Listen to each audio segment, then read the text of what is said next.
Les politiciens se fichent du racisme. Les politiciens se fichent de l'antisémitisme. Les politiciens se fichent de l'homophobie.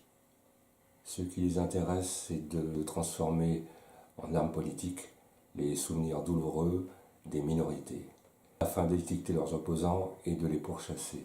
Les politiciens se fichent des Noirs. Les politiciens se fichent du peuple juif. Les politiciens se fichent des Maghrébins.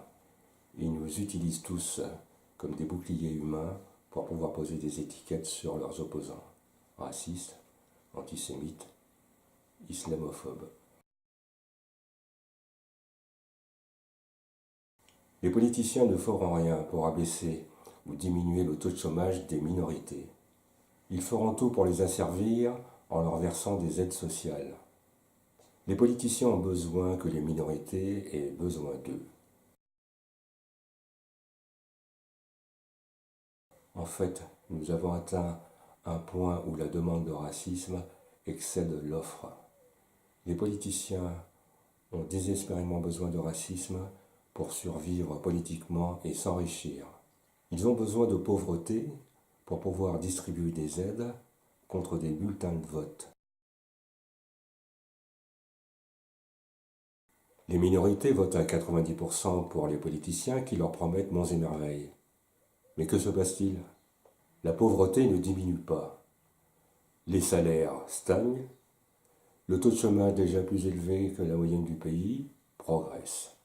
Il faut détruire la logique. C'est nous, les minorités, contre eux, les autres. La lutte des classes existe, mais ce n'est pas celle que l'on vous présente.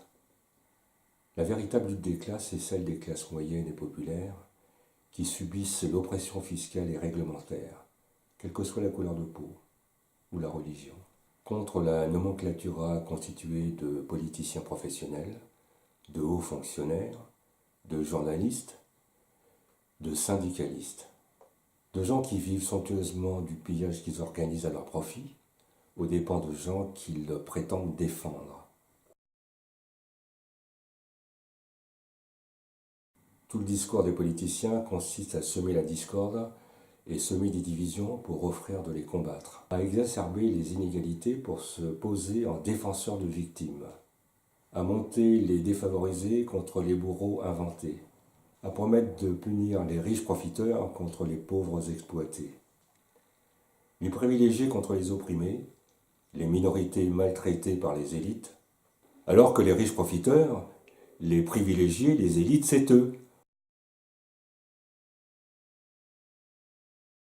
Une fois élus, les décisions qu'ils prennent conduisent à plus de chômage chez les classes défavorisées et à l'appauvrissement des classes moyennes, afin de s'assurer que plus d'assistés voteront pour eux la prochaine fois.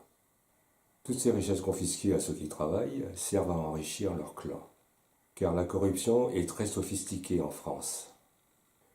Les politiciens enrichissent les copains en créant autant de postes et de services nouveaux dans l'administration et au gouvernement qu'il en faut pour les caser et grassement les payer.